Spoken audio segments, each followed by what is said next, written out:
The morning sun cast long shadows across the abandoned warehouse district when Animal Control Officer Sarah Martinez received the call. Someone had spotted a dog hiding beneath the rusted remains of an old delivery truck, too scared to come out even for food. Sarah had been doing this job for 8 years, but something about this particular call made her heart sink. The caller mentioned that the dog appeared to have visible injuries and hadn't made a single sound, not even a whimper. Sarah loaded her van with extra supplies that day. Soft blankets, various types of treats, a portable water bowl, and most importantly, patience. The warehouse district had been abandoned for over a decade, with broken glass scattered across cracked pavement and weeds growing through chain-link fences. It wasn't a place where any living creature should have to survive. Yet here was a dog who had somehow managed to do just that. When Sarah arrived at the location, she immediately understood why the caller had been so concerned. Huddled beneath the truck was a medium-sized dog with golden and white fur that was matted and dirty. Even from a distance, Sarah could see the pink lines of healed scars running across the dog's face and legs. But what struck her most was the absolute silence. The dog's eyes tracked Sarah's movements. Alert and intelligent, but there was no barking, no growling, no sound at all. Sarah approached slowly, speaking in the gentle, soothing voice she had perfected over years of rescue work. She explained to the dog that she was there to help, that everything would be okay now. The dog's ears twitched at the sound of Sarah's voice, showing that she could hear perfectly well, but still no response came. Sarah sat down on the ground about 10 feet away and simply waited. Hours passed. Sarah tried every trick she knew. She opened cans of wet food, letting the smell drift toward the truck. She tossed treats within reach, hoping to build trust gradually. She even tried playing recordings of other dogs on her phone, thinking it might encourage some kind of vocal response. Nothing worked. The dog would cautiously eat the food when Sarah backed away far enough, but she remained completely silent and refused to come closer. As the sun began to set, Sarah made a difficult decision. She couldn't leave the dog here for another night, but a direct capture would likely traumatize her further. Sarah called her supervisor and arranged for a humane trap to be brought to the location. It broke her heart to think about using a trap, but sometimes the kindest thing required making hard choices. The next morning, Sarah returned to find the dog safely contained in the humane trap. The food had worked as intended, but Sarah felt no satisfaction in the success. The dog sat perfectly still inside the cage, those intelligent brown eyes watching everything but revealing nothing. No panting from stress, no whining from fear, no barking in protest. Just silence. During the drive to the animal shelter, Sarah kept talking to the dog through the cage. She told her about the warm bed waiting for her, the medical care she would receive, and the volunteers who would help her heal. The dog listened to every word, her head tilted slightly as if processing the information. But she never made a sound in response. Dr. Jennifer Walsh, the shelter's head veterinarian, was waiting when they arrived. She had worked with traumatized animals for 15 years and had seen cases of selective muteness before, usually in animals who had experienced severe abuse. As they transferred the dog to the examination room, Dr. Walsh noted the same thing Sarah had observed. This was an intelligent, aware animal who had simply stopped using her voice. The medical examination revealed the full extent of what the dog had endured. Old bite marks suggested she had been used in dogfighting. Healed fractures in her legs indicated she had been kicked repeatedly. Scars around her muzzle showed that her mouth had been bound shut for extended periods. Most heartbreaking of all, her vocal cords appeared to be physically intact, meaning her silence was entirely psychological. Dr. Walsh worked quickly but gently, taking X-rays and blood samples while Sarah stayed close to provide comfort. The dog remained completely cooperative throughout the examination, as if she understood that these people were trying to help her. She watched their faces constantly, reading their expressions and body language with an intelligence that both women found remarkable. When the examination was complete, they moved the dog to a quiet recovery kennel away from the main population. The space was designed for animals who needed extra care and attention. Soft lighting, comfortable bedding, and minimal noise from other animals. Sarah lingered at the kennel door, still hoping for some small sound, some sign that the dog might be ready to trust again. The shelter staff named her Luna, for the way her golden patches caught the light like moonbeams. Over the following days, Luna proved to be a model patient. She ate her meals quietly, accepted medication without fuss, and allowed the veterinary staff to clean and dress her wounds. She seemed to understand that everyone was trying to help her, but she remained locked in her world of silence. Volunteers began spending time with Luna, sitting quietly in her kennel and reading to her or simply offering their presence. She would approach them cautiously, sometimes even resting her head against their legs, but never made a sound. Her tail would wag slightly when people she recognized entered her space, showing that she was beginning to form attachments. But her voice remained hidden. Sarah visited Luna every day after her shifts, bringing special treats and updates about the search for her forever home. She would tell Luna about the applications that were coming in from families who specifically wanted to help a dog with special needs. Luna would listen intently to every word, her expressive eyes showing that she understood far more than most people realized. As the first week passed, Luna's physical wounds began to heal nicely. Her fur was growing back where it had been damaged, and the veterinary team was pleased with her progress. But the emotional healing would clearly take much longer. Luna had built walls around herself that might take months or even years to break down. The question that haunted everyone who worked with her was whether she would ever trust enough to use her voice again, or if the trauma had stolen that part of her forever.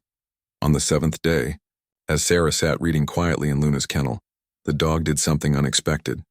She placed her paw gently on Sarah's arm and looked directly into her eyes. For just a moment, her mouth opened slightly as if she wanted to speak, but then she closed it again, the moment passing like a whisper of hope that left Sarah wondering if she had imagined it entirely. The second week at the shelter brought new challenges for Luna. Her physical recovery was progressing beautifully, but her emotional state remained fragile. Dr. Walsh had consulted with animal behaviorists across the country, seeking advice on how to help a dog who had essentially forgotten how to be a dog. The consensus was clear. Luna needed specialized care in a home, environment where she could learn to trust again. At her own pace, Emma Rodriguez had been fostering rescue dogs for 12 years when she first heard about Luna. As a retired speech therapist who had worked with traumatized children, Emma understood the connection between trauma and loss of voice better than most. When Sarah called to ask if she would consider taking on a special case, Emma didn't hesitate. She had always believed that healing happened best in the quiet spaces between heartbeats, in the gentle moments when trust could grow without pressure. Emma's home was perfect for a dog like Luna. A small cottage with a fenced backyard, located on a quiet street where the only sounds were birds singing and wind chimes dancing in the breeze. Emma had specifically designed her space to be calming for anxious animals.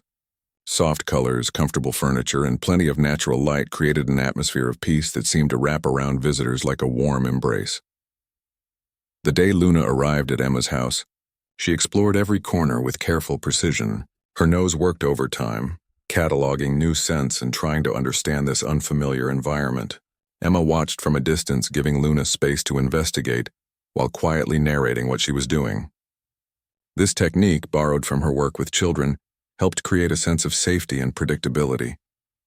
Luna's sleeping arrangements had been carefully planned. Emma had set up a comfortable dog bed in the living room, but also provided options in quieter spaces if Luna preferred solitude. That first night, Luna chose to sleep under the kitchen table, positioned where she could see all the entrances to the room. Emma understood this choice completely. After everything Luna had experienced, she needed to feel in control of her environment. Emma established a gentle routine immediately. Morning walks through the neighborhood, always at the same time and following the same route. Breakfast served in the same bowl in the same location. Quiet afternoons in the backyard, where Luna could observe squirrels and birds without pressure to interact. Evening sessions where Emma would read aloud while Luna rested nearby. Predictability became Luna's anchor in a world that had previously been chaotic and dangerous. The neighborhood walks were particularly interesting to observe. Luna was clearly familiar with leash training and walked perfectly at Emma's side, but her behavior around other dogs was telling. When they encountered other animals, Luna would position herself behind Emma, using her foster mother as a shield. She never showed aggression or fear, but rather a careful wariness that suggested she was constantly evaluating potential threats. Other dog owners began to recognize Emma and Luna on their daily walks. Mrs. Chen, who lived 3 houses down, had an elderly golden retriever named Buddy who was known for his gentle temperament. One morning, Buddy approached slowly while his owner held the leash loosely. Luna didn't back away, but she also didn't engage. The two dogs simply acknowledged each other's presence before moving on. Emma noted this as progress, even though no interaction had actually occurred. Emma's professional background proved invaluable in understanding Luna's needs. She recognized that forcing interaction would be counterproductive, so instead she focused on creating positive associations with her own voice.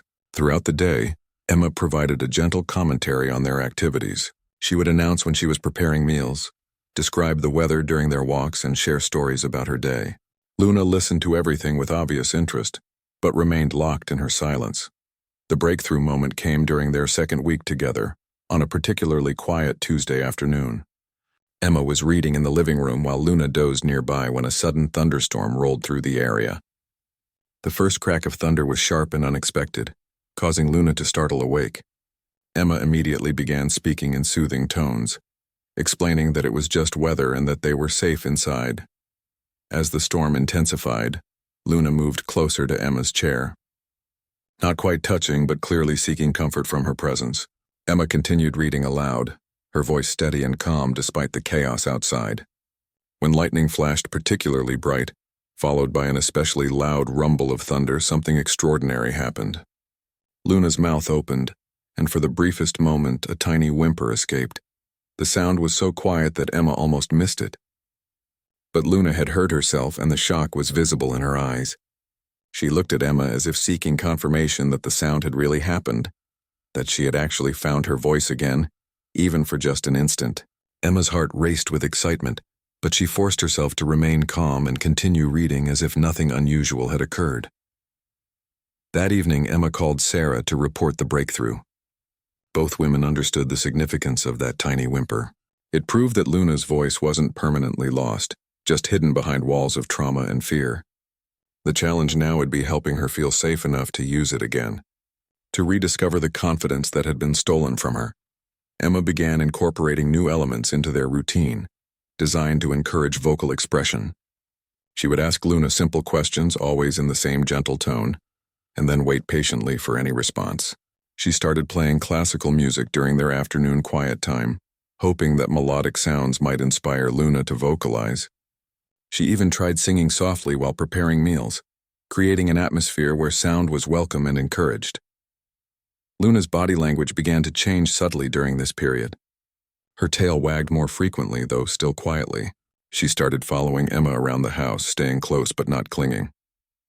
Most importantly, she began making eye contact more often and for longer periods. These were all signs that trust was slowly building, that the foundation for healing was being carefully constructed, one gentle interaction at a time. The backyard became Luna's favorite place for contemplation.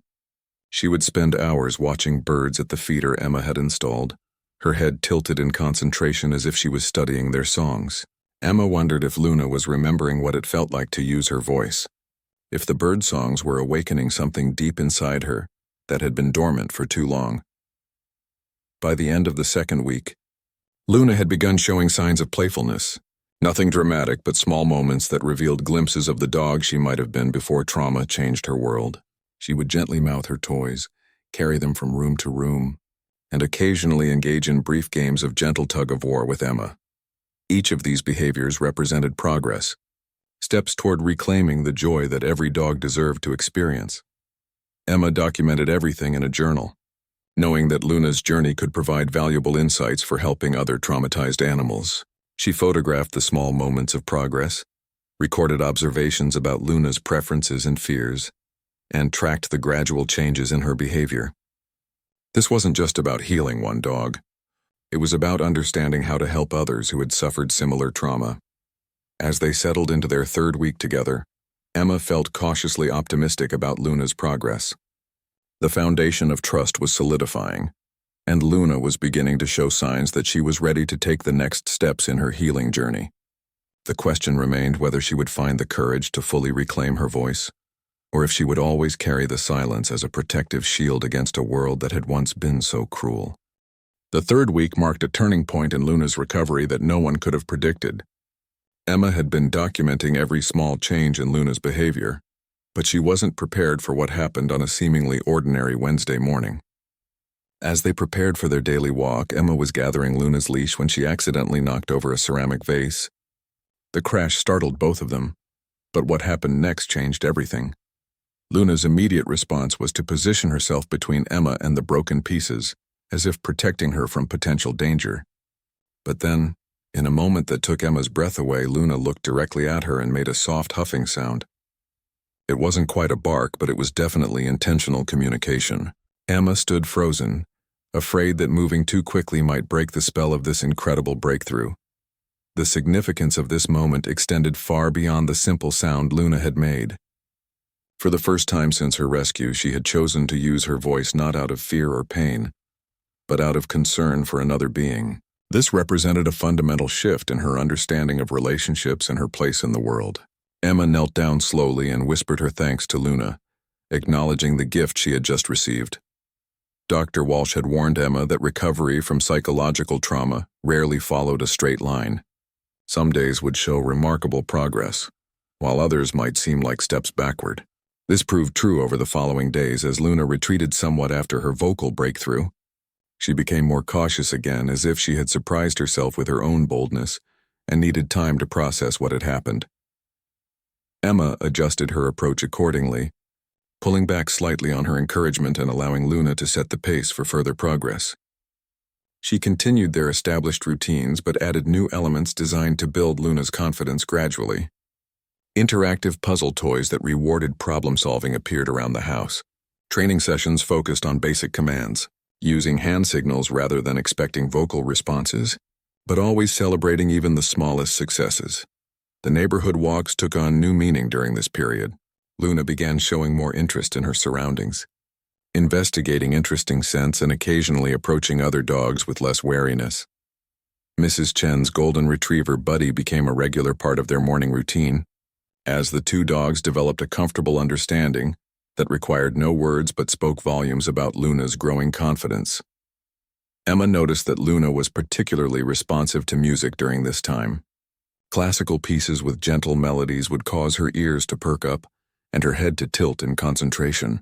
Jazz, with its improvisational nature, seemed to intrigue her, while upbeat pop songs made her more playful. Emma began to wonder if music might be the key to helping Luna rediscover her voice, so she started incorporating singing into their daily activities. The breakthrough came during one of these musical moments. Emma was humming while preparing Luna's dinner when she noticed the dog watching her with intense concentration. On impulse, Emma began singing a simple song about feeding time, making up lyrics as she went along. Luna's tail began wagging, and then something magical happened. A tiny sound escaped from Luna's throat, not quite a howl, but definitely an attempt to join in the musical moment. Emma's first instinct was to celebrate wildly, but her professional training kept her calm.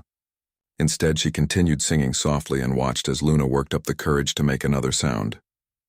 This one was slightly louder, more confident. Over the next few minutes, Luna attempted several more vocalizations, each one building on the success of the last. It was as if she was remembering how to use muscles that had been dormant for too long. The evening following this musical breakthrough, Emma called Dr. Walsh to share the news. The veterinarian was thrilled but cautioned against pushing too hard too fast. Luna was rediscovering her voice on her own terms, and maintaining that sense of control was crucial for her continued healing. They agreed that Emma should continue with the musical approach, but avoid any pressure for Luna to perform or repeat her successes on demand.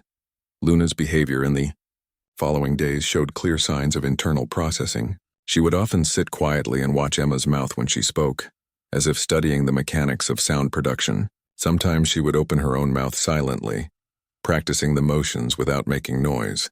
These rehearsals were heartbreaking and hopeful at the same time, showing how much effort it took for Luna to overcome her traumatic associations with using her voice.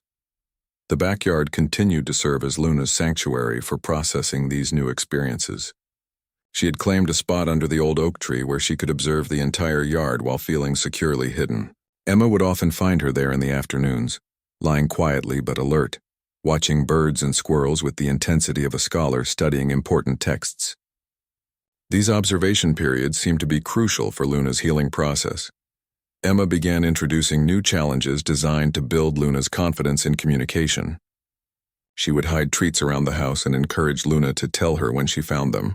At first, Luna would simply bring the treats to Emma, but gradually she began adding small sounds to indicate her discoveries. A soft snuff when she found a treat under the couch cushions, a tiny whine when she located one behind the kitchen door. Each sound represented a victory over fear. The most significant progress came when Luna began attempting to speak during their training sessions. Emma had been working on basic commands using hand signals, but she always provided the verbal cue as well. One afternoon while practicing sit, Luna appeared to be mouthing the word along with Emma's verbal command. No sound emerged, but the lip movements were clearly deliberate attempts at communication. This development led Emma to introduce a new element to their routine, storytelling sessions where she would encourage Luna to participate in the narrative. Emma would pause at key moments in the story and look expectantly at Luna, as if waiting for her to fill in the missing pieces. Luna began responding with increasingly confident body language, and occasionally with tiny sounds that seemed to match the emotional tone of the story. The transformation was becoming visible to others as well. Sarah, who continued to visit regularly, commented on the dramatic changes in Luna's demeanor. The fearful, silent dog who had been rescued from the warehouse district was evolving into a confident, engaged animal who was clearly forming deep bonds with her human companion.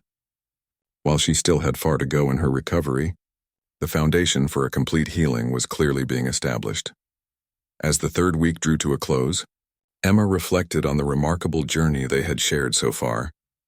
Luna had moved from complete silence to tentative vocalizations, from fearful isolation to cautious engagement with the world around her.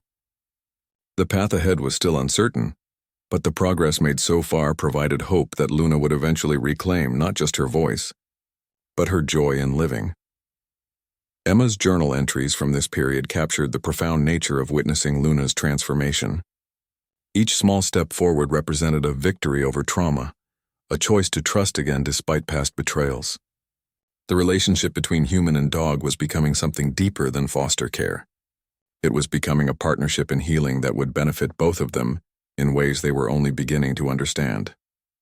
The stage was set for even greater breakthroughs in the days ahead, as Luna's growing confidence began to translate into more frequent attempts at communication. The foundation of trust was solid now, and Luna was ready to take the next steps toward reclaiming the voice that trauma had stolen from her. The fourth week began with Luna displaying a confidence that surprised even Emma. The tentative vocalizations of the previous week had evolved into more purposeful attempts at communication. Luna had begun greeting Emma each morning with a soft whimper that sounded almost like good morning in dog language. These morning conversations became the highlight of both their days, a ritual that reinforced their growing bond and Luna's increasing comfort with using her voice. Emma decided it was time to introduce Luna to new environments beyond their safe neighborhood routine. She planned a visit to a quiet park on the outskirts of town, a place where Luna could experience new sights and sounds while still maintaining the security of Emma's presence. The car ride itself represented a test of Luna's progress, as previous attempts at travel had resulted in silent anxiety and rigid posture throughout the journey. This time was different. Luna settled into the passenger seat with only mild nervousness and actually seemed curious about the changing scenery outside the window. When they passed a group of children playing in a schoolyard, Luna's ears perked up with interest rather than fear. Most remarkably, when a motorcycle rumbled past with a particularly loud engine, Luna made a small grumbling sound that seemed more like commentary than fear. Emma took this as a sign that Luna was beginning to reclaim her right to have opinions about the world around her. The park visit proved to be a revelation for both of them. Luna explored the new environment with enthusiasm, sniffing trees and investigating interesting scents with the curiosity of a dog who was remembering how to enjoy simple pleasures. When they encountered other dogs and their owners, Luna no longer hid behind Emma, but instead observed the interactions with obvious interest. She even attempted a playbow when a friendly golden retriever approached, though she still didn't make any sounds during the interaction. The most significant moment came when they were sitting on a bench overlooking a small pond, A family of ducks was swimming nearby, and their gentle quacking seemed to fascinate Luna. She watched them intently for several minutes, her head tilted in concentration. Then, almost experimentally, she made a soft sound that seemed to echo the rhythm of the ducks' calls. It wasn't an attempt to communicate with them, but rather Luna practicing different types of vocalizations, expanding her repertoire of sounds beyond the fearful whimpers that had once been her only form of expression. Emma realized that Luna was teaching herself to be a dog again, piece by piece. The park visit had shown her that the world could be a place of interest and wonder, rather than just danger and pain. This shift in perspective was crucial for her continued healing, as it provided the emotional foundation for further breakthroughs in vocal communication. Back home, Luna's behavior continued to evolve in remarkable ways. She began following Emma around the house more closely, not out of anxiety but out of genuine companionship. During Emma's phone conversations, Luna would sit nearby and occasionally make soft sounds as if trying to participate in the discussion. Emma started including Luna in these one-sided conversations, asking her opinion about dinner plans or weekend activities, and Luna would respond with increasingly varied vocalizations. The evenings became particularly special during this period. Emma had established a routine of reading aloud before bedtime, and Luna had begun commenting on the stories with different sounds. Adventure scenes might prompt excited whimpers, while sad passages would elicit sympathetic whines. Emma began to understand that Luna was not just finding her voice again, but discovering that communication could be enjoyable rather than dangerous. Dr. Walsh visited during this week to check on Luna's progress, and she was amazed by the transformation. The silent, traumatized dog from the warehouse had been replaced by an engaged, communicative animal who clearly trusted her human companion completely. During the examination, Luna actually whined softly when Dr. Walsh took her temperature, the first time she had ever vocalized any discomfort during a medical procedure. This seemed like a step backward until Dr. Walsh explained that it actually represented enormous progress. Luna was learning that she could express her feelings safely, even negative ones. The visit also revealed that Luna's physical health had improved dramatically. Her coat was shiny and full, her wounds had healed completely, and her weight had reached optimal levels. More importantly, her stress indicators had decreased significantly. Her heart rate was normal during the examination, and she showed none of the hypervigilance that had characterized her early weeks in rescue. Luna was becoming a healthy dog in every sense of the word. Emma began introducing more advanced training exercises during this period, moving beyond basic commands to activities that required Luna to make choices and solve problems. Puzzle feeders challenged her mentally while building confidence. Hide-and-seek games encouraged her to use her voice to find Emma when she was hiding. Most importantly, Emma started asking Luna to speak for specific things she wanted, like going outside or getting treats. These requests were never demanding, but rather invitations for Luna to use her voice as a tool for getting her needs met. The breakthrough in this area came when Luna successfully asked to go outside for the first time. Emma had been working on this skill for several days, teaching Luna to make a sound at the door when she needed to go out. On Thursday afternoon, Luna approached the back door and made a clear, intentional bark. It was still quiet and tentative, but it was unmistakably a bark with purpose behind it. Emma opened the door immediately and praised Luna enthusiastically, reinforcing the connection between voice and desired outcomes. This success seemed to unlock something in Luna's understanding of communication. Over the next few days, she began using her voice more frequently and for more varied purposes. A soft woof when she wanted attention, a longer whine when she was excited about something, even what sounded like attempts at howling when sirens passed by the house. Each vocalization was carefully modulated, never loud or demanding, but increasingly confident and purposeful. The neighborhood walks took on a new dimension during this period. Luna began greeting familiar people and dogs with soft sounds, acknowledgments of their presence that showed she was becoming socially engaged again. Mrs. Chen commented that Luna seemed like a completely different dog from the silent, fearful animal she had first encountered weeks earlier.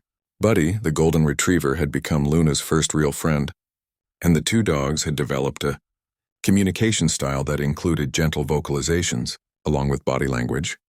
Emma's documentation of Luna's progress during this week showed clear evidence of accelerated healing. The tentative sounds of earlier weeks had given way to purposeful communication. Luna was not just remembering how to use her voice. She was learning how to use it as a tool for building relationships and expressing her needs and desires. The foundation of trust that had been so carefully constructed was now supporting rapid progress in multiple areas of Luna's recovery. As the fourth week drew to a close, Emma began to consider the future with cautious optimism. Luna had made remarkable progress, but the ultimate test would be whether she could maintain these gains and continue growing in confidence. The question was no longer whether Luna would find her voice again, but how fully she would reclaim it and what kind of dog she would become as her healing journey continued. The relationship between Emma and Luna had evolved beyond foster care into something approaching true partnership. They had learned to communicate with each other in ways that transcended words, building a foundation of trust and understanding that would serve them well in the challenges ahead. Luna was ready for the next phase of her journey, whatever that might bring. The fifth week brought unexpected challenges that would test everything Luna had learned about trust and communication. Emma had been feeling confident about their progress when she received news that would temporarily disrupt their carefully established routine.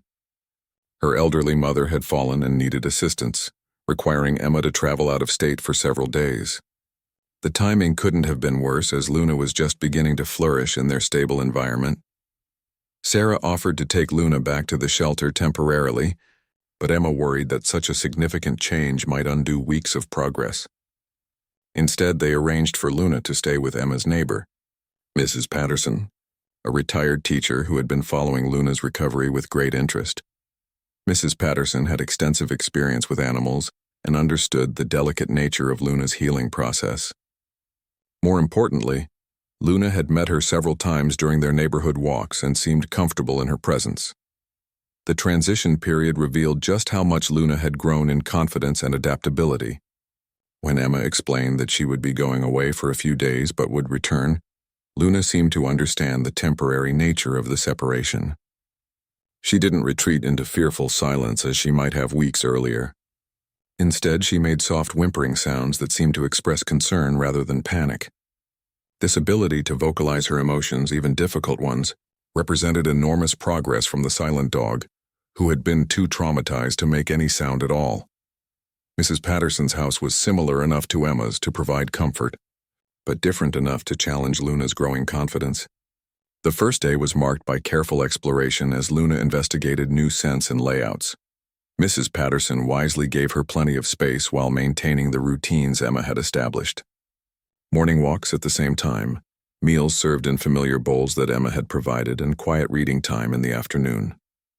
These consistencies helped Luna adjust to the temporary change without losing the progress she had made. The real test came on the second day when Luna encountered a situation that would have previously sent her into silent panic. A thunderstorm rolled through the area, bringing with it the kind of sharp thunder cracks and bright lightning flashes that had originally triggered Luna's first vocalization weeks earlier. This time, instead of cowering in silence, Luna approached Mrs. Patterson and made a clear whining sound, seeking comfort and reassurance. When Mrs. Patterson responded with soothing words and gentle petting, Luna actually made a soft sound that seemed almost like gratitude. This interaction proved that Luna had internalized the lessons of her healing journey. She had learned that humans could be sources of comfort rather than threat, and that using her voice to communicate her needs was not only safe but effective. Mrs. Patterson called Emma that evening to share the news, and both women marveled at how far Luna had come from the silent, terrified dog who had been rescued from the warehouse district. The temporary separation also revealed another aspect of Luna's recovery: her ability to form new relationships while maintaining existing ones. Mrs. Patterson had a cat named Oliver, who initially viewed Luna with typical feline suspicion. But Luna's gentle, non-threatening demeanor gradually won Oliver over. By the third day, the two animals were peacefully coexisting, with Luna even making soft greeting sounds when Oliver entered the room. This interspecies communication showed that Luna's social skills were expanding beyond her relationship with Emma. When Emma returned after 4 days away, the reunion was everything she had hoped for and more. Luna greeted her with the loudest vocalizations she had made since her rescue. a series of excited whimpers and soft barks that clearly expressed joy and relief. But more importantly, Luna's ability to vocalize her emotions had remained stable throughout the separation. She had not reverted to silence when faced with stress and change, proving that her healing had deep roots rather than surface improvements. The week following Emma's return brought accelerated progress in Luna's vocal development. It was as if the successful navigation of temporary separation had boosted her confidence significantly. She began experimenting with new sounds, including what could only be described as attempts at conversation. When Emma spoke to her, Luna would often respond with varying tones and patterns of sounds, as if trying to match the cadence and emotional content of human speech. Dr. Walsh scheduled a comprehensive evaluation during this period to assess Luna's overall progress and begin discussing plans for permanent placement. The examination revealed remarkable improvements in all areas of Luna's health and behavior. Her stress responses had normalized, her social engagement was appropriate, and most importantly, her communication skills had developed far beyond what anyone had initially hoped possible. During the evaluation, Luna demonstrated her new vocal abilities with confidence. She responded to her name with a soft bark, asked for treats with purposeful whining, and even attempted to sing along when Dr. Walsh hummed a tune. These behaviors showed that Luna had not just recovered her voice, but had learned to use it as a tool for engagement and relationship building. The traumatized silent dog was becoming a confident, communicative animal who could thrive in the right environment. The question of permanent placement became more complex as Luna's abilities developed. Several families had expressed interest in adopting her, but Emma had grown deeply attached to the dog she had helped heal. The bond between them had become profound, built on shared experiences of challenge and growth. Luna had learned to trust again through Emma's patient guidance, and Emma had rediscovered her own capacity for healing others through Luna's recovery. Sarah noticed the depth of this connection during her regular visits. Luna and Emma had developed their own communication style that went far beyond basic commands and responses. They seemed to anticipate each other's needs and moods, responding to subtle cues that indicated a relationship built on genuine understanding and mutual respect. Luna would often check in with Emma throughout the day, making soft sounds to ensure her human was nearby and content. Emma would respond with her own vocalizations, creating conversations that might have sounded silly to outsiders but represented meaningful communication to the participants. The decision about Luna's future was complicated by her remarkable progress. She had exceeded everyone's expectations for recovery, transforming from a silent, traumatized animal into a confident, communicative companion. The question was whether she should be placed with a new family who could provide a permanent home, or whether the bond with Emma had become too important to break.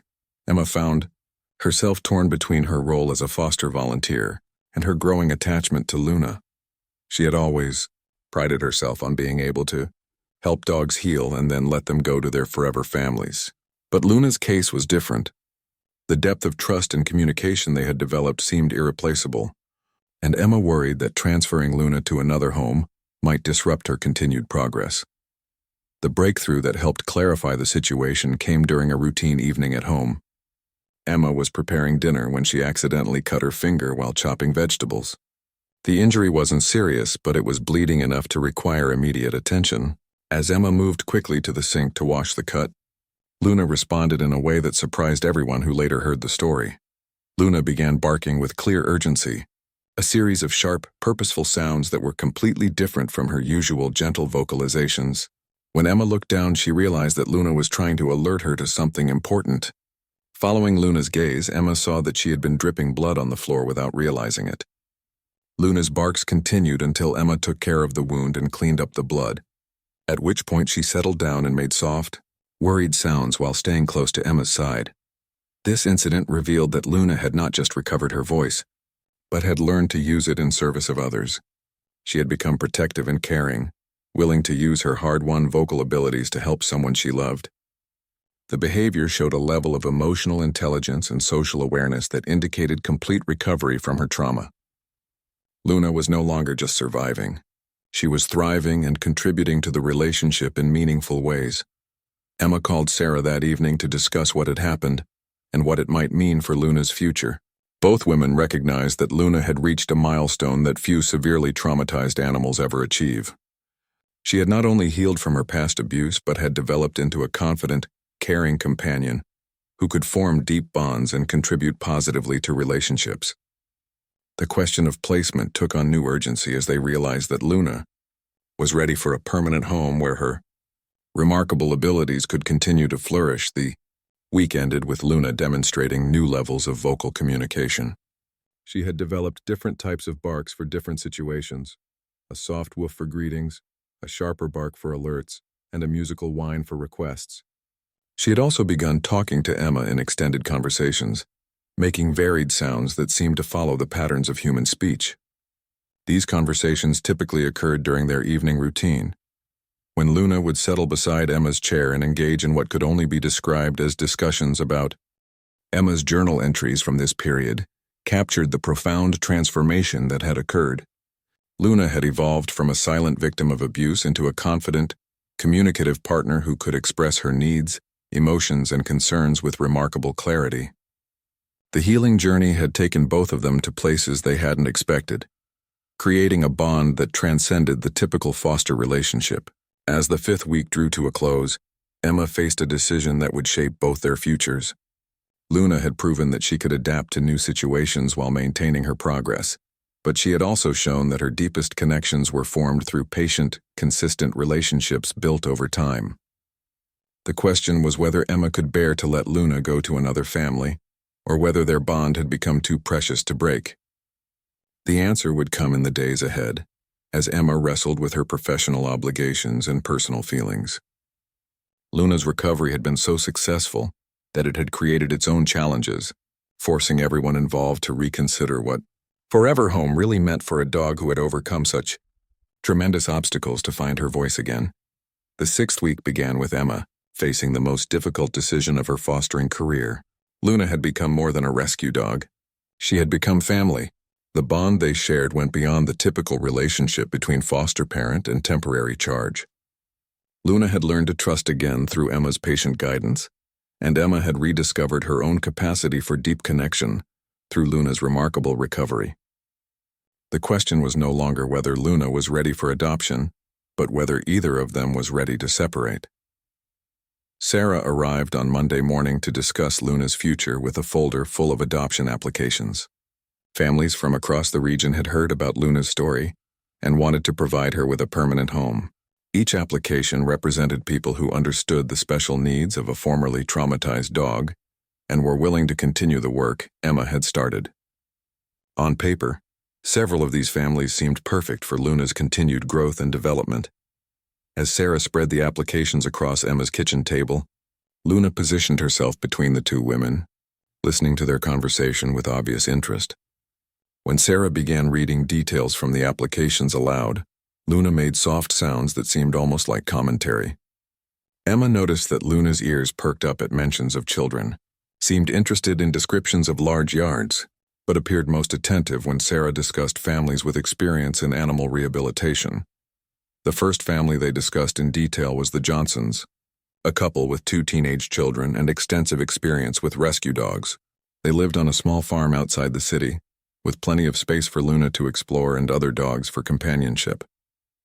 Their application included letters from their veterinarian and previous rescue organizations, all praising their patience and skill with traumatized animals. On paper, they seemed ideal for Luna's continued development. But as Sarah described the Johnsons' home and family, Emma felt an unexpected pang of loss. Luna had worked so hard to trust again, had overcome so much trauma to find her voice. The idea of asking her to start over with new people, no matter how wonderful they might be, felt like a betrayal of everything they had accomplished together. Emma found herself studying Luna's face, wondering what the dog thought about the possibility of another major change in her life. The second application came from a retired couple who had specifically requested a dog with special needs. Margaret and Robert Chen had lost their previous rescue dog to cancer 6 months earlier and felt ready to open their hearts to another animal who needed extra care. They lived in a quiet neighborhood similar to Emma's, with a well-established routine that could provide the stability Luna had learned to value. Their references were excellent, and they had already begun preparing their home for a dog with Luna's specific needs. As Sarah read from the Chen's application, Luna moved closer to Emma and rested her head against her leg. The gesture seemed casual, but Emma recognized it as one of Luna's ways of seeking reassurance when she felt uncertain about something.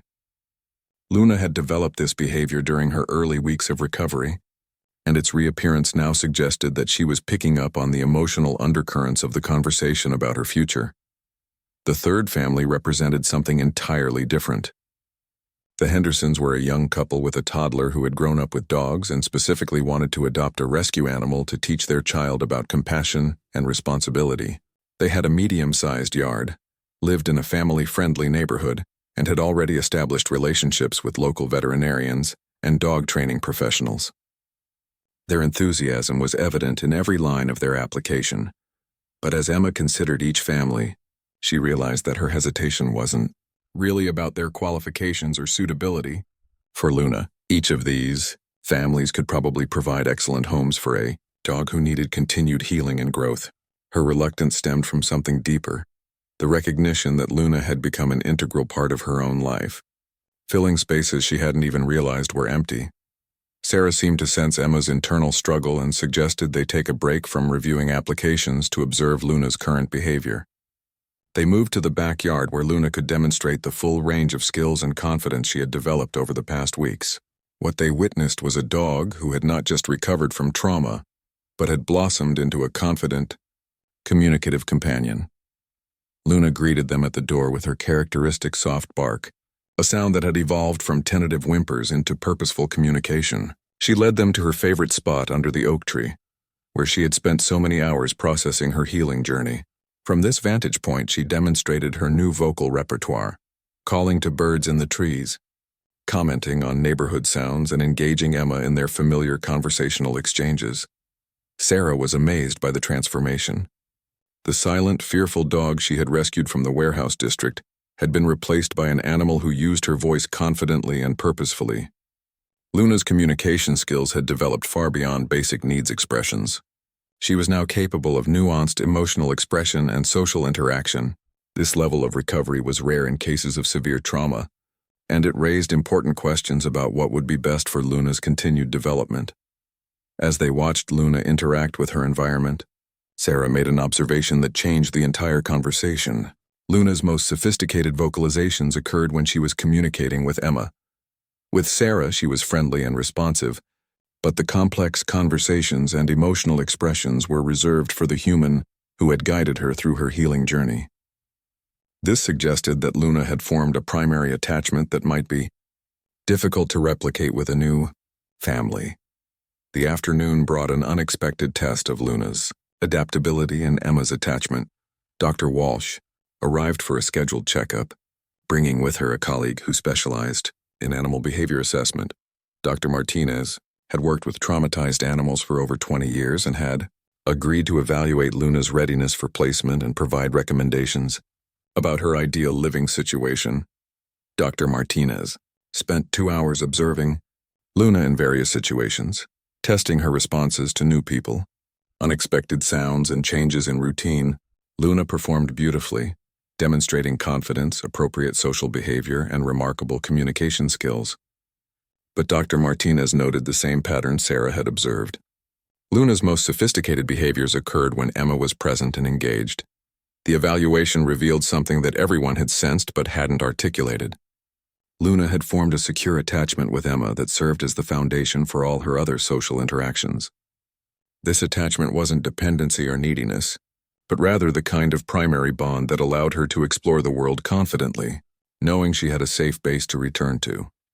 Dr. Martinez explained that this type of attachment was actually a sign of successful healing, but it also complicated the question of placement. During the evaluation, Luna demonstrated behaviors that surprised even Emma. When Dr. Martinez asked Emma to leave the room briefly, Luna remained calm and continued interacting appropriately. But when Emma returned, Luna's excitement was obvious in her enthusiastic vocalizations and animated body language. She had learned to function independently, but she clearly preferred life with her chosen human companion. The formal assessment concluded with Dr. Martinez recommending that Luna's placement decision should prioritize the preservation of her primary attachment if possible. While Luna could probably adapt to a new family with time and patience, her optimal development would occur in an environment where her existing bonds could continue to strengthen. This professional opinion gave weight to what Emma's heart had been telling her all along. As the 6th week drew to a close, Emma found herself facing a decision that would determine not just Luna's future, but her own as well. The dog, who had arrived silent and traumatized, had become a confident, communicative companion who had transformed Emma's daily life in unexpected ways. Their morning conversations, evening reading sessions, and shared quiet moments had created a routine that felt essential to both their well-beings. The question was no longer whether Luna was ready for adoption, but whether either of them was ready to separate. Sarah arrived on Monday morning to discuss Luna's future with a folder full of adoption applications. Families from across the region had heard about Luna's story and wanted to provide her with a permanent home. Each application represented people who understood the special needs of a formerly traumatized dog and were willing to continue the work Emma had started. On paper, several of these families seemed perfect for Luna's continued growth and development. As Sarah spread the applications across Emma's kitchen table, Luna positioned herself between the two women, listening to their conversation with obvious interest. When Sarah began reading details from the applications aloud, Luna made soft sounds that seemed almost like commentary. Emma noticed that Luna's ears perked up at mentions of children, seemed interested in descriptions of large yards, but appeared most attentive when Sarah discussed families with experience in animal rehabilitation. The first family they discussed in detail was the Johnsons, a couple with 2 teenage children and extensive experience with rescue dogs. They lived on a small farm outside the city, with plenty of space for Luna to explore and other dogs for companionship. Their application included letters from their veterinarian and previous rescue organizations, all praising their patience and skill with traumatized animals. On paper, they seemed ideal for Luna's continued development. But as Sarah described the Johnsons' home and family, Emma felt an unexpected pang of loss. Luna had worked so hard to trust again, had overcome so much trauma to find her voice. The idea of asking her to start over with new people, no matter how wonderful they might be, felt like a betrayal of everything they had accomplished together. Emma found herself studying Luna's face, wondering what the dog thought about the possibility of another major change in her life. The second application came from a retired couple who had specifically requested a dog with special needs. Margaret and Robert Chen had lost their previous rescue dog to cancer 6 months earlier and felt ready to open their hearts to another animal who needed extra care. They lived in a quiet neighborhood similar to Emma's, with a well-established routine that could provide the stability Luna had learned to value. Their references were excellent, and they had already begun preparing their home for a dog with Luna's specific needs. As Sarah read from the Chen's application, Luna moved closer to Emma and rested her head against her leg. The gesture seemed casual, but Emma recognized it as one of Luna's ways of seeking reassurance when she felt uncertain about something. Luna had developed this behavior during her early weeks of recovery, and its reappearance now suggested that she was picking up on the emotional undercurrents of the conversation about her future. The third family represented something entirely different. The Hendersons were a young couple with a toddler who had grown up with dogs and specifically wanted to adopt a rescue animal to teach their child about compassion and responsibility. They had a medium-sized yard, lived in a family-friendly neighborhood, and had already established relationships with local veterinarians and dog training professionals. Their enthusiasm was evident in every line of their application, but as Emma considered each family, she realized that her hesitation wasn't really about their qualifications or suitability for Luna. Each of these families could probably provide excellent homes for a dog who needed continued healing and growth. Her reluctance stemmed from something deeper, the recognition that Luna had become an integral part of her own life, filling spaces she hadn't even realized were empty. Sarah seemed to sense Emma's internal struggle and suggested they take a break from reviewing applications to observe Luna's current behavior. They moved to the backyard where Luna could demonstrate the full range of skills and confidence she had developed over the past weeks. What they witnessed was a dog who had not just recovered from trauma, but had blossomed into a confident, communicative companion. Luna greeted them at the door with her characteristic soft bark, a sound that had evolved from tentative whimpers into purposeful communication. She led them to her favorite spot under the oak tree, where she had spent so many hours processing her healing journey. From this vantage point, she demonstrated her new vocal repertoire, calling to birds in the trees, commenting on neighborhood sounds, and engaging Emma in their familiar conversational exchanges. Sarah was amazed by the transformation. The silent, fearful dog she had rescued from the warehouse district had been replaced by an animal who used her voice confidently and purposefully. Luna's communication skills had developed far beyond basic needs expressions. She was now capable of nuanced emotional expression and social interaction. This level of recovery was rare in cases of severe trauma, and it raised important questions about what would be best for Luna's continued development. As they watched Luna interact with her environment, Sarah made an observation that changed the entire conversation. Luna's most sophisticated vocalizations occurred when she was communicating with Emma. With Sarah, she was friendly and responsive, but the complex conversations and emotional expressions were reserved for the human who had guided her through her healing journey. This suggested that Luna had formed a primary attachment that might be difficult to replicate with a new family. The afternoon brought an unexpected test of Luna's adaptability and Emma's attachment. Dr. Walsh arrived for a scheduled checkup, bringing with her a colleague who specialized in animal behavior assessment. Dr. Martinez had worked with traumatized animals for over 20 years and had agreed to evaluate Luna's readiness for placement and provide recommendations about her ideal living situation.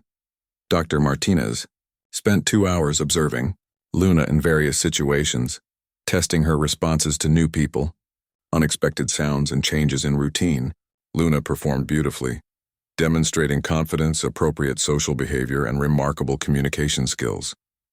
But Dr. Martinez noted the same pattern Sarah had observed.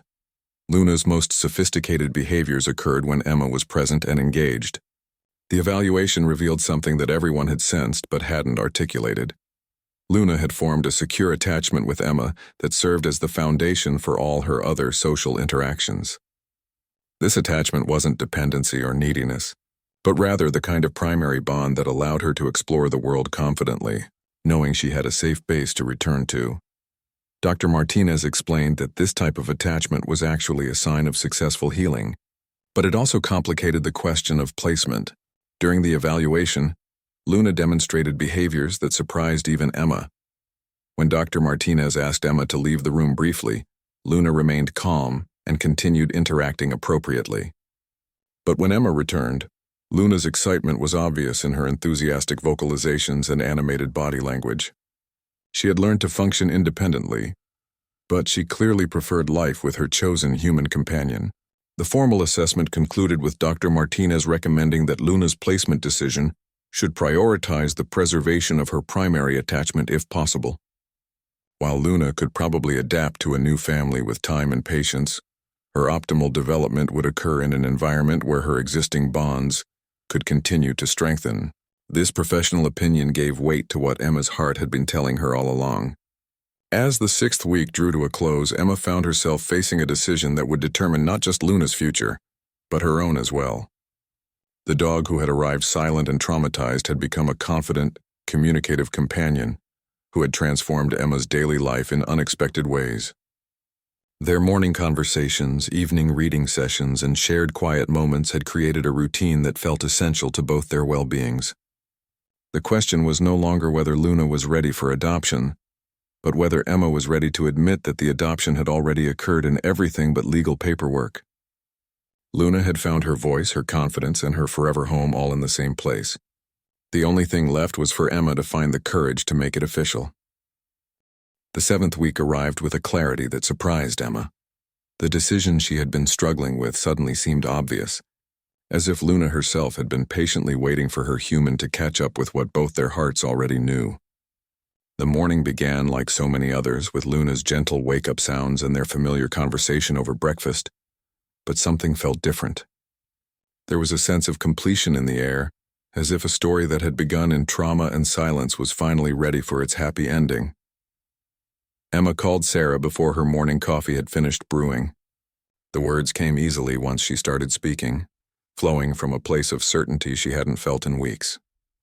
She wanted to adopt Luna officially, to make permanent the bond that had been growing stronger every day since that first silent meeting at the shelter. Sarah's response was immediate and enthusiastic. She had been hoping Emma would reach this conclusion, having witnessed the remarkable transformation of both woman and dog through their journey together. The adoption paperwork was surprisingly simple after everything they had been through together. Luna's medical records, behavioral assessments, and progress notes painted a picture of complete recovery that few severely traumatized animals ever achieve. Dr. Walsh's final evaluation noted that Luna had not only recovered her voice but had developed communication skills that exceeded those of many dogs who had never experienced trauma.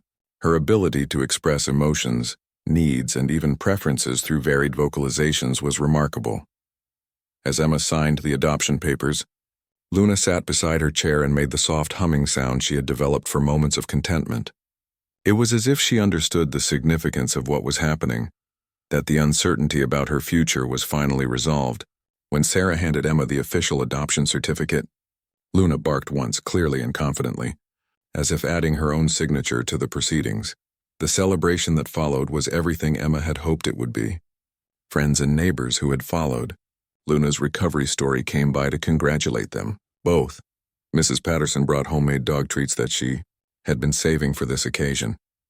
Mrs. Chen arrived with Buddy, who greeted Luna with enthusiastic tail wagging that Luna returned with her own excited vocalizations. The backyard filled with laughter, conversation, and Luna's happy sounds. As she basked in the attention and affection, Dr. Walsh made a special visit that afternoon to check on Luna one final time as a foster dog and congratulate her as a newly adopted family member. The examination revealed perfect health and ideal stress indicators.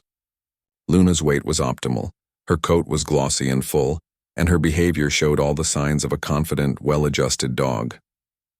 More importantly, her vocal responses during the examination were appropriate and relaxed, showing that she no longer associated medical procedures with trauma. During the visit, Dr. Walsh reflected on Luna's remarkable journey from the silent, scarred dog who had been too traumatized to make a sound to the confident, communicative animal who now filled the house with purposeful vocalizations. The transformation represented one of the most complete recoveries from severe psychological trauma she had witnessed in her career. Luna had not just survived her ordeal. She had emerged stronger and more capable than many dogs who had never faced such challenges. The evening brought a quiet celebration that felt more meaningful than the afternoon's festivities. Emma and Luna settled into their favorite spot in the living room, where so many of their breakthrough moments had occurred. As Emma read aloud from a book about dog training and communication, Luna provided her usual commentary, making sounds that seemed to match the emotional tone of the content. These conversations had become such a natural part of their routine that Emma could hardly remember what the house had felt like when it was silent. Luna's vocalizations that evening were particularly rich and varied, as if she was expressing gratitude for the permanence of their relationship. She made sounds that ranged from whispered whimpers to confident barks, creating what sounded almost like a canine speech, celebrating her new status as a forever family member. Emma found herself responding with her own sounds, their conversation taking on the comfortable rhythm of old friends who understood each other perfectly. The phone calls that evening brought congratulations from everyone who had been part of Luna's recovery journey. Sarah called to share how proud she was of both Luna's progress and Emma's decision to make the foster arrangement permanent. Dr. Martinez, the behavior specialist, called to express her professional satisfaction with the outcome, noting that Luna's case would likely be used as an example of successful trauma recovery for years to come. As the week progressed, Luna seemed to understand that something fundamental had changed in her status. Her confidence grew even more, and she began demonstrating new behaviors that suggested she felt truly secure for the first time since her rescue. She started leaving Emma's side to explore the house independently, always returning with soft sounds that seemed like reports about her adventures. She began initiating play sessions, using specific vocalizations to invite Emma to join her games. Most remarkably, Luna began singing during their evening routines. When Emma played music, Luna would join in with howls and whines that attempted to match the melody and rhythm. These musical sessions became a highlight of their days, filling the house with sounds of joy that seemed impossible to imagine just weeks earlier. Luna's voice, once stolen by trauma, had become an instrument of happiness and connection. The neighborhood walks took on a celebratory atmosphere as word spread about Luna's adoption. People who had been following her recovery story stopped to congratulate Emma and marvel at Luna's transformation. Luna greeted each well-wisher with appropriate vocalizations, showing off her newfound confidence and social skills. She had become something of a local celebrity, proof that healing was possible even after the most severe trauma. Emma began documenting Luna's continued progress in a new journal. This one focused not on recovery milestones but on the daily joys of life, with a fully healed companion. Luna's morning greetings, her commentary on household activities, her enthusiastic responses to favorite words, and her gentle sounds of contentment during quiet moments all became treasured parts of their shared routine. The transformation was complete in ways that went far beyond Luna's recovery of her voice. She had rediscovered her capacity for joy, trust, and love. More importantly, she had learned to express all these emotions freely, using her voice as a tool for building relationships and sharing her inner world with those she trusted. The silent, traumatized dog from the warehouse had become a confident, communicative companion who enriched every day with her presence. As the 7th week drew to a close, Emma reflected on the incredible journey they had shared. Luna had taught her about resilience, the power of patience, and the profound healing that could occur when trust was rebuilt slowly and carefully. In return, Emma had given Luna the gift of safety, the freedom to find her voice again, and a forever home where that voice would always be heard and valued. Their story had begun with silence and fear, but it ended with sound and joy. Luna had found not just her voice but her place in the world, surrounded by people who understood her worth and celebrated her remarkable spirit. The scared, voiceless dog who had once hidden under a truck was now a beloved family member, whose daily conversations filled a home with laughter, love, and the beautiful sound of complete healing.